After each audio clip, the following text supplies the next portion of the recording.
the Score North Studios. Enjoy more of the things you love with TCL. Get in the know. Non-stop Vikings talk. It's Purple Daily on Score North and ScoreNorth.com. You like that? You like that? Happy Monday, Mockers. Mock Draft Monday here on Purple Daily. Mackey, Judd, Declan producing. I want a mock. We actually have a couple things on today's show. So we're going to dive into Mock Draft Monday and another very credible mock with a very interesting idea for the Vikings in the first round. And in case you're sick of us speculating, sometimes recklessly, about the Vikings trading Kirk Cousins, we're going to stop doing that. Okay.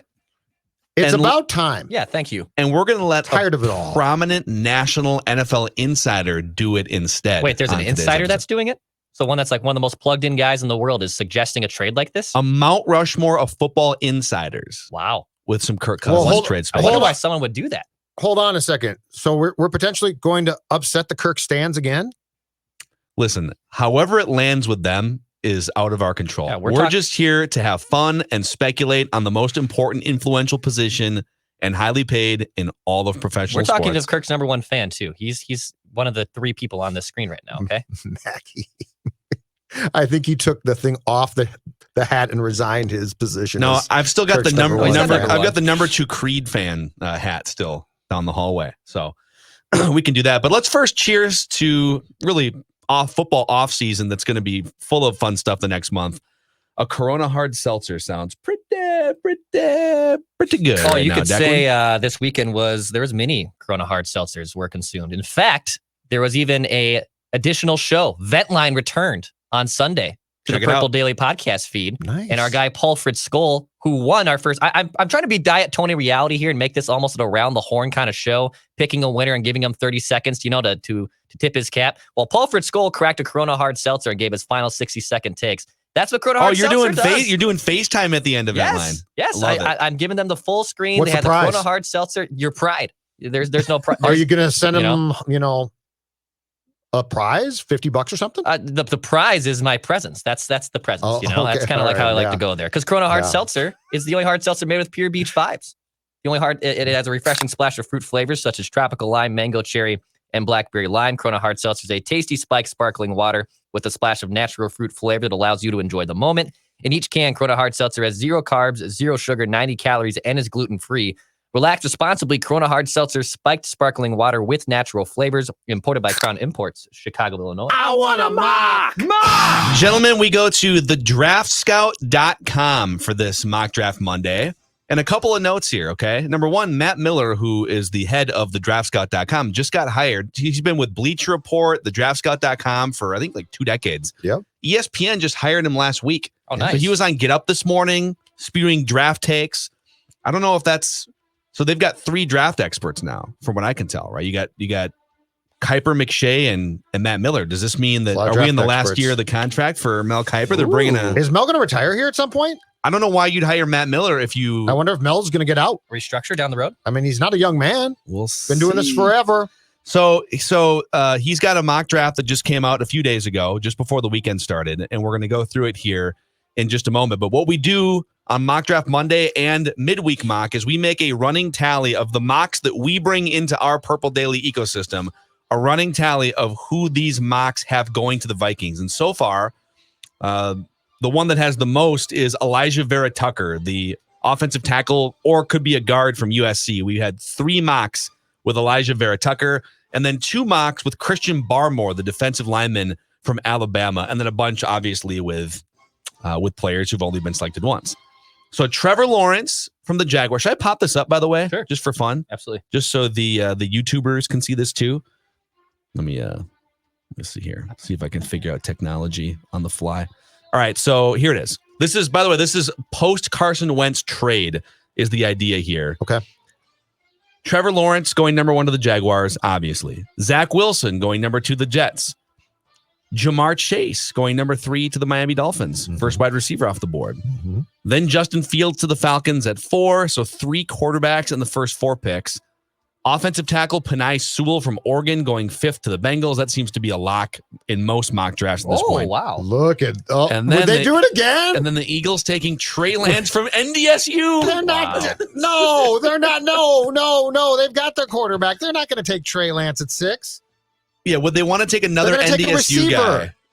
If nothing, they're not going to. No way. Seriously, this is ridiculous. I think Jalen Hurts is the quarterback. And Yeah, wanna why would put you some take weapons Trey on him, right? Lance at 6? Come on. Well, as he says here, if you aren't sure your guy at quarterback is the guy, you better make a move to improve the position. The new Eagles head coaching staff is not tied to Jalen Hurts, and Howie Roseman is tied to no one, it seems. This that's a shot right there. This wouldn't be my pick. I'd give Hurts a year and add Devontae Smith, but this pick has a ton of buzz right now. So he's having conversations here. All okay? right. I don't Devontae like it. Smith falling to the Lions at 7, meaning he'll be a bust. The Panthers taking Kyle Pitts, the tight end from Florida. Now we're going to scroll down here and get toward the Vikings. All right. At pick number 14. Jaylen Whoa. Waddle, Whoa. wide receiver, Alabama. I want a mock. Okay, let's read this and see what we got here. A pure best player available pick, and why not load up on wide receivers after seeing what Tampa Bay's corpse did to the Green Bay Packers defense? Waddle is a major home run threat and can line up either in the slot or split out wide. Sound familiar? Justin Jefferson, to make sure Justin Jefferson doesn't see double teams and the box never gets loaded for Dalvin Cook. So, Oh boy. this is interesting. And this isn't just like some rando doing this. This is Matt Miller is a legit professional mocker here who now works for ESPN. Yeah. If the Vikings landed Jaylen Waddle from Alabama with the 14th pick, how would you guys feel? Let's dive into this. I would feel very good about it. And here's the question.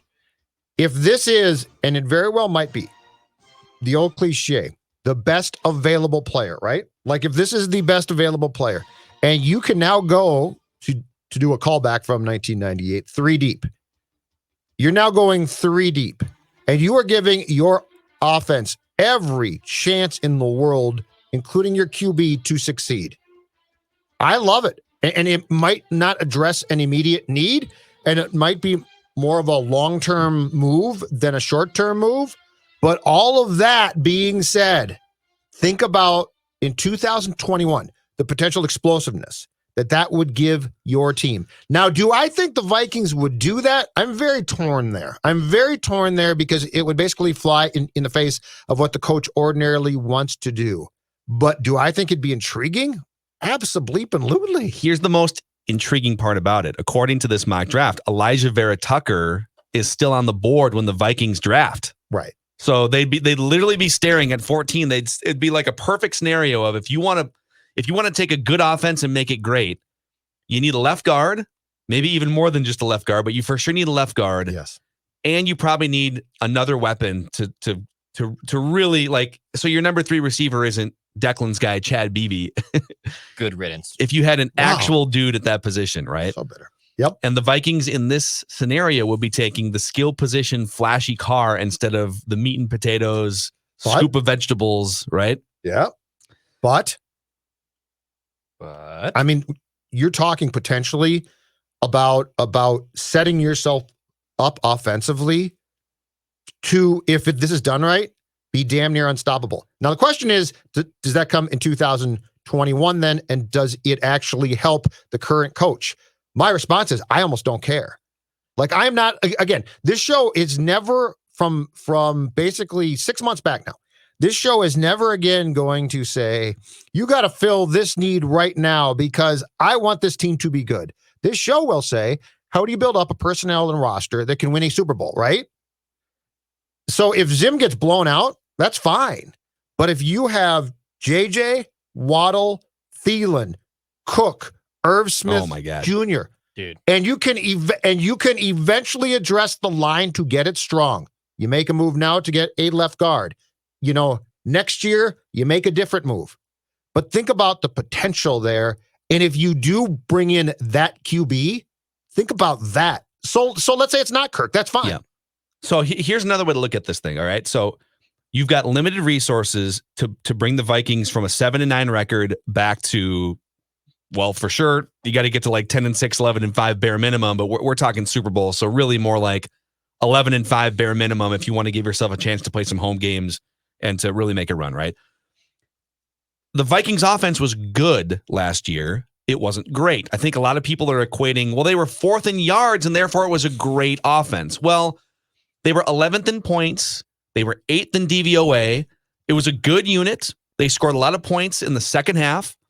But whether it's metrics or whether it's the eye test, the Vikings offense objectively was nowhere near the level of Kansas City, Buffalo, or what Tampa Bay's offense turned into in December and January. The best offenses in the NFL are much more pass heavy. They can throw haymakers on a more regular basis. And statistically, they are much higher than 11th in points per game and 8th in DVO. And DVOA, by the way, Football Outsiders, and we reference that. It's sort of an all-encompassing, it takes into context garbage time, opponent quality, home road, etc. Right? So, like, we can sit here and say if the bar is make the playoffs, great, like fringe top 10 offense and get the defense back to respectability. That'll get you back to the playoffs. But the mission statement of this show, as Judd said, is Super Bowl. And so I'd like to see that points per game go from 11th to like 3rd. Yes. And I'd like to see the DVOA go from 8th to like 2nd or 3rd. And so I think the Vikings, with their resources, a first round draft pick, if they can clear some free agency money, I think they have 2 paths.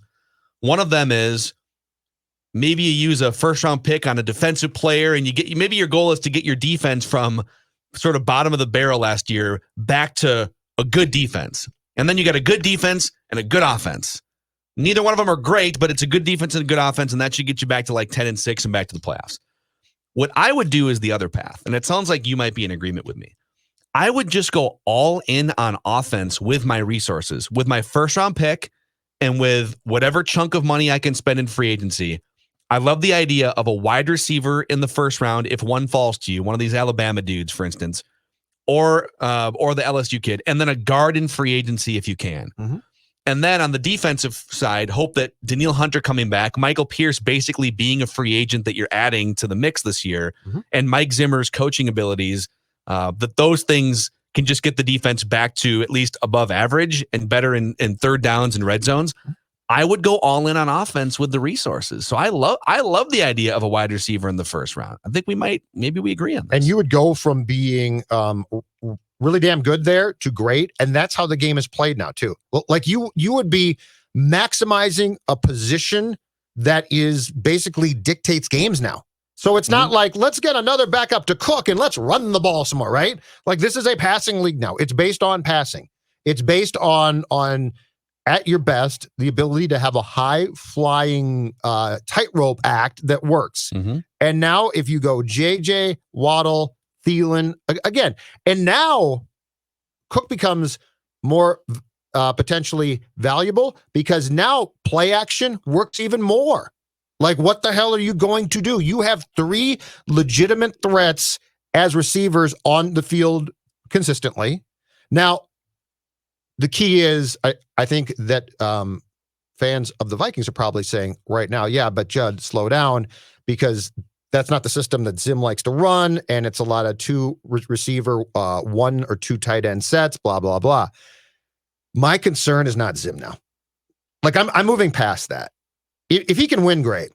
But I don't think that he operates in a way across the board, especially his beliefs offensively, that necessarily are going to translate to a championship. So that's my point about, I think the actual organization has to look bigger picture. And if Mike works, that's fine. And if he doesn't, that's fine too. Because the next coach that you bring in, I guarantee you, is going to be an offensive coach.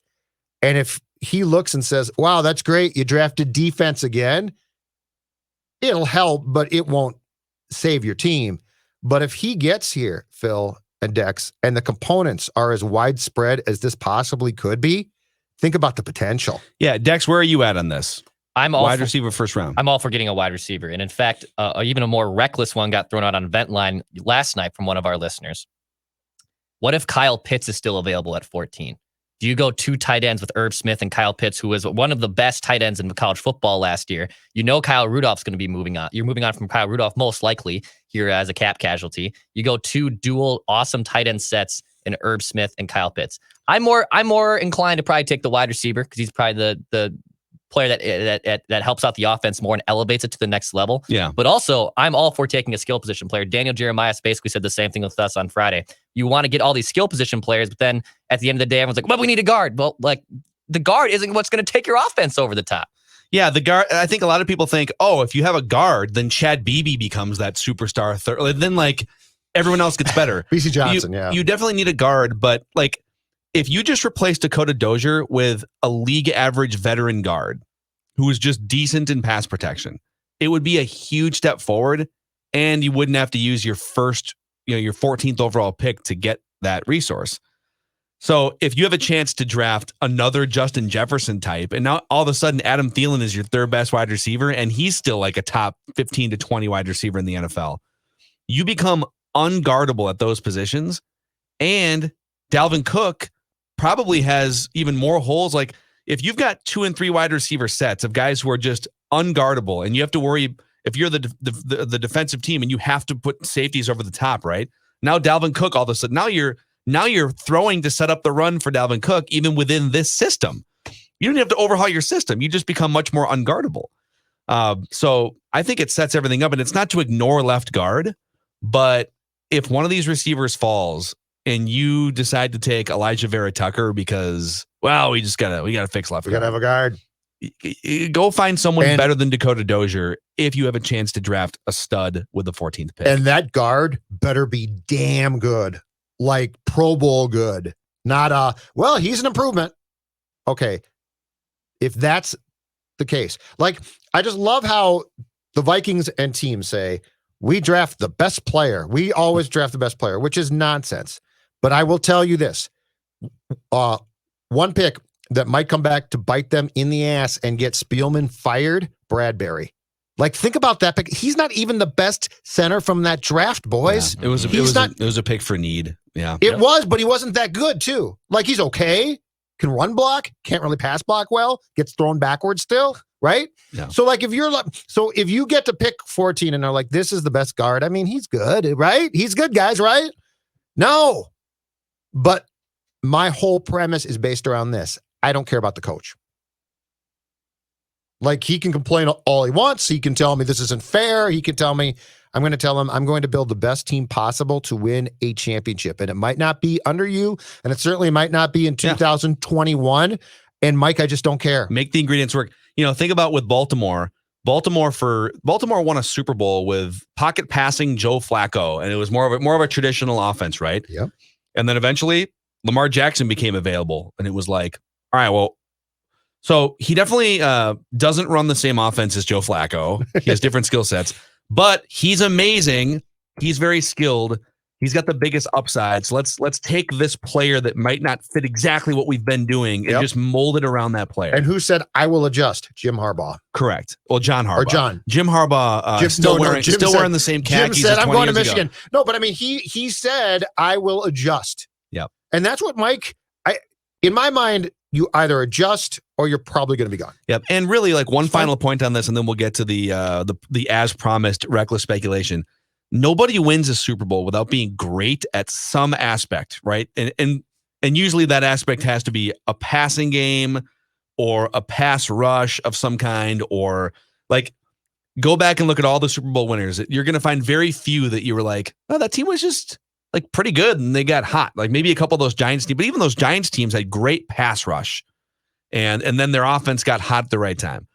What are the Vikings great at right now? I would argue nothing. I think they were great at defense and pass rush. Second 3 years ago. runs, they're fantastic. I have no idea what you're talking about. They're very good at running the football. Yeah. And they're good offensively, but don't mistake good for great. Great offensively is what you're seeing Tampa Bay the last 8 games, Buffalo, Kansas City, etc. Mm-hmm. Can they get from good to great by adding another weapon and a guard? Maybe. And some scheme tweaks. Throw the ball a little bit more in the first half. I got one thing to say. 3 deep. Bring it back. 2.0. 3 deep. The pollsters, print the pollsters now. Yeah. I like it. I love it. So we've got this Kirk Cousins thing that was floated today, but real quick, Whamatech, our friends at Whamatech, if you are listening or watching on a broken down phone, tablet, or laptop, it might be time to break down and get a new one. You don't have to break the bank though, because Whamatech can help you guys out. They are a trusted supplier of pre-owned cell phones, tablets, and laptops here in the Twin Cities. They source pre-owned devices directly and pass the savings on to you. Buy, sell, trade in, whatever you need. Wamatech is a local company that will take great care of you, and they are one of our partners. You can support us by supporting them. That's wamatech.com, WAMATEK.com. And Federated Mutual Insurance Company, they've been helping business owners in the state of Minnesota for over 100 years, based in Owatonna. They are one of us as well, and they recently launched My Shield, the online client destination for risk management resources. How helpful would it be as a business owner if you had employee training at your fingertips, industry resources that can help your business reach another level of success? That's where Federated comes in. Federatedinsurance.com to find out more. And remember, at Federated, it's our business to protect yours. Reckless speculation. All right, you guys want this? Oh, I'm ready. Are you guys ready for this? I am so ready. Okay. I don't know anymore, guys. I mean, none of this going to happen, is it? We're just doing this for clicks. We're just making this stuff all up, bringing it out of thin air, all this Kirk Cousins discussion. These are discussions that clearly aren't happening behind the scenes at all in the NFL, right? None of this ever happens, Big does wigs it? don't talk about this. All right, give it to me. Lay it on me. Okay. I'm actually going to try and pull Declan's little graphic here on the screen. I don't know if this is going to work or not. That's good. So boom right there. Look at that. Look at you. Production. Look at Declan. Nice Amazing. work, boys. So Peter King from Football Morning in America, he writes this morning. This is Peter King, okay? This isn't NFLrumors.net. This isn't Judd's Wild Kirk Cousins Trade Dreams. Hey, man, those are org. successful, okay? They get clicks. So again, a warning, if you get triggered when we speculate about Kirk Cousins trades, your head is about to explode through the roof right now. Peter King prefaces by saying, Houston is not only not interested in trading Deshaun Watson, but also not interested in listening to offers on him. At least 2 teams have given offers to Houston and have gotten zero feedback, like no reaction, no we'll get back to you, nothing. So that's where we're starting here. And then he goes on to say that's actually the right thing to do if you're Houston right now is just put a stone wall up and just like, hey, if the teams just want to keep offering things, then eventually, Draft day trades. Yeah, exactly. Well, and the movie Draft Day. Yeah.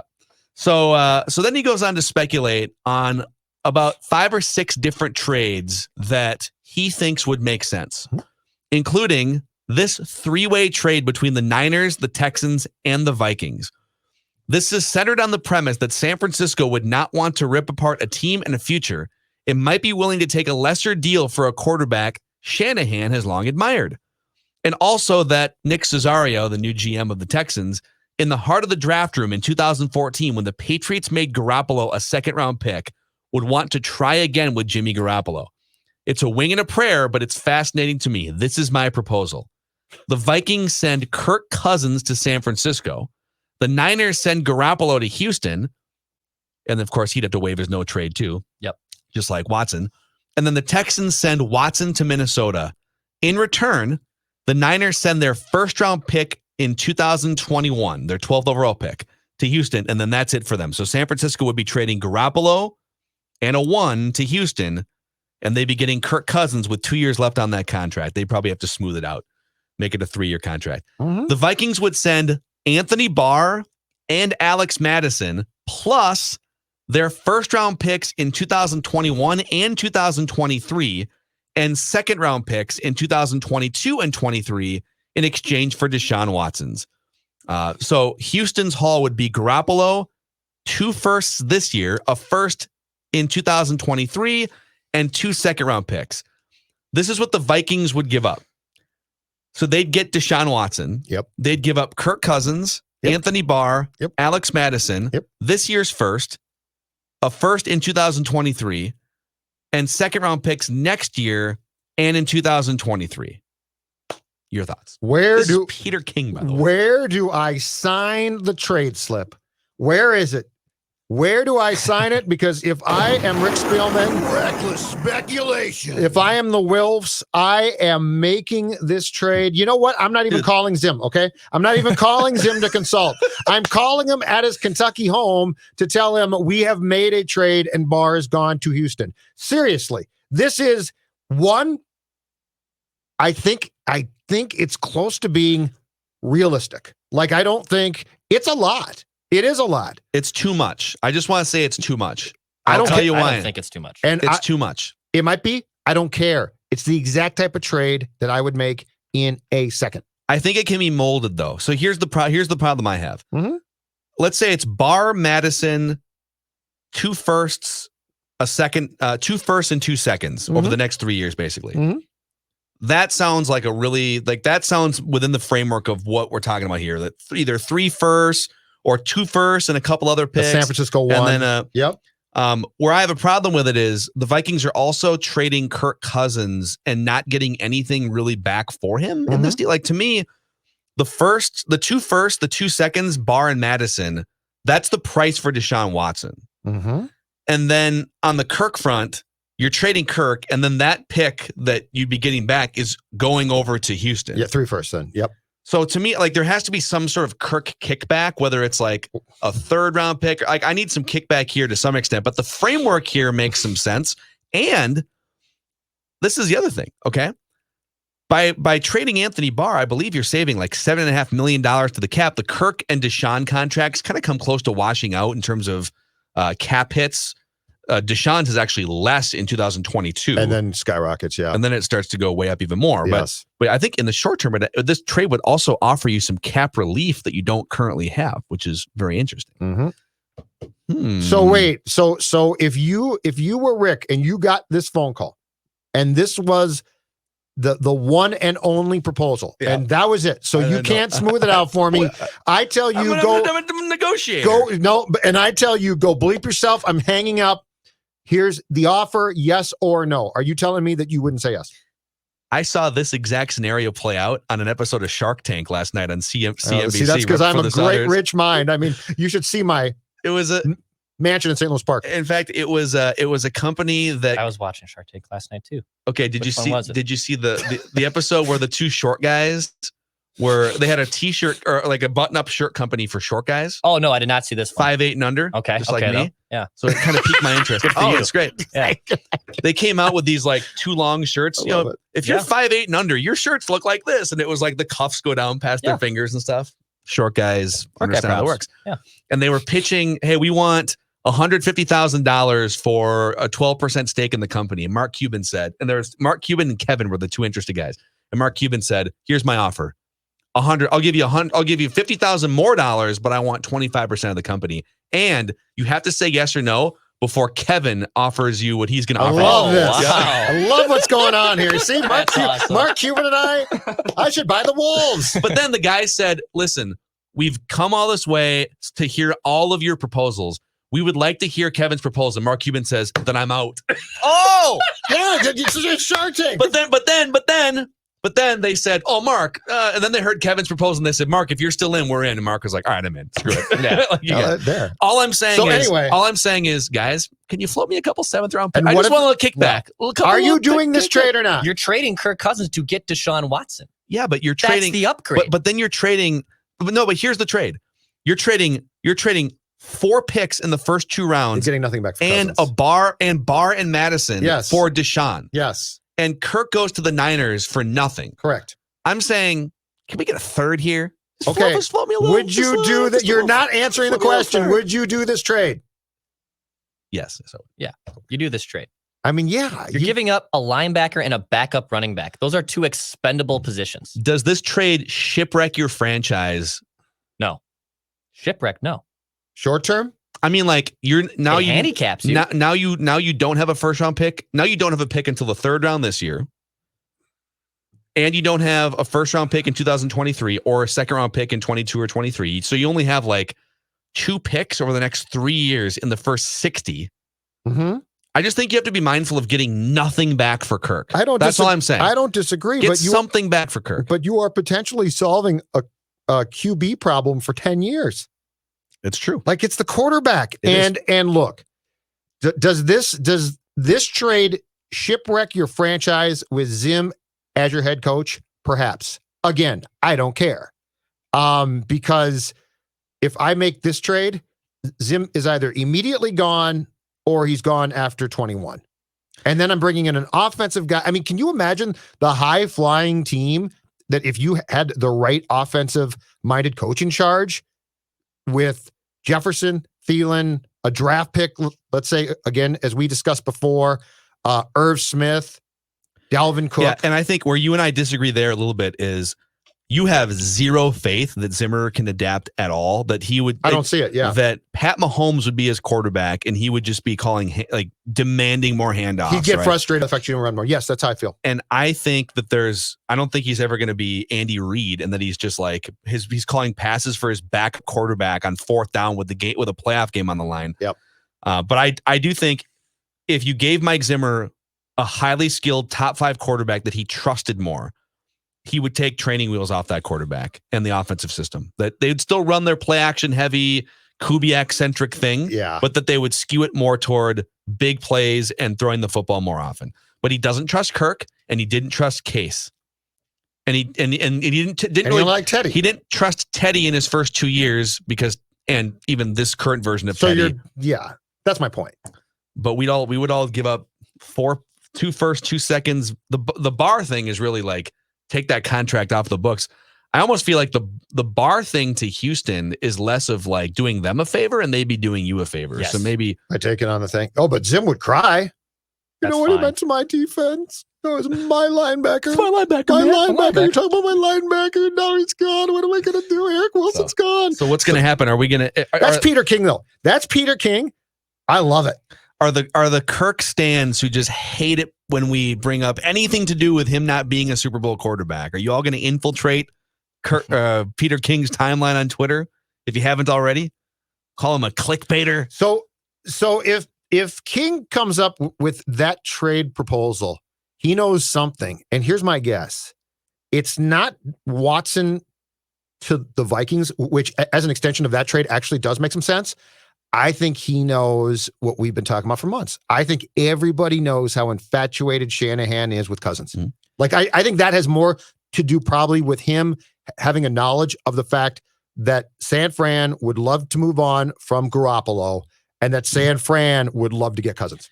I can almost That's my guess. Guarantee you that the Vikings have received at least one offer on Kirk Cousins. I'm not reporting this. I'm just saying, follow the smoke, read the tea leaves. I think they've probably received offers, and it's just 2 things. A, it's up to them if they want to pull the trigger at some point. Yep. And B, it'll be interesting to see if it gets reported. Like once a team makes think about this. Teams are offering trades for Matt Stafford. Teams are offering trades for potentially Jimmy Garoppolo, non-elite guys that are good and established. And Kirk is the best of that bunch, at least from what we've seen at his best. Carson Wentz just got essentially an assured first round pick. Right. Back. A broken Carson Wentz. Yes. So yes. And so you think teams aren't at least making offers and calling on Kirk Cousins? And I would be very curious if and when one of those offers gets leaked or becomes public from Adam Schefter or Peter King or whoever it may be, a Jay Glazer. At some point, you're going to see like Jay Glazer tweet out, "Oh, I heard that the Panthers offered," and Teddy Bridgewater unfollowed the Panthers on Instagram over the weekend. It's over too. there. Yeah, that's done. That's done. So these are real things that are happening behind the scenes, and they manifest with guys like Peter King floating scenarios. They're not they can't report the full details, but they're floating out scenarios. Love it. So, anyways, I am here for every bit of reckless speculation that we can get our hands on. Reckless speculation. All right, that's a wrap on today's episode of Purple Daily and Mock Draft Monday. Do you guys think the Vikings should consider drafting a wide receiver in the first round and having a 3-deep version 2.0? Hit us up in the YouTube comment sections on Purple Daily YouTube, or hit us up on Instagram or Twitter. All of us are active on all 3 platforms. We'll see you guys later.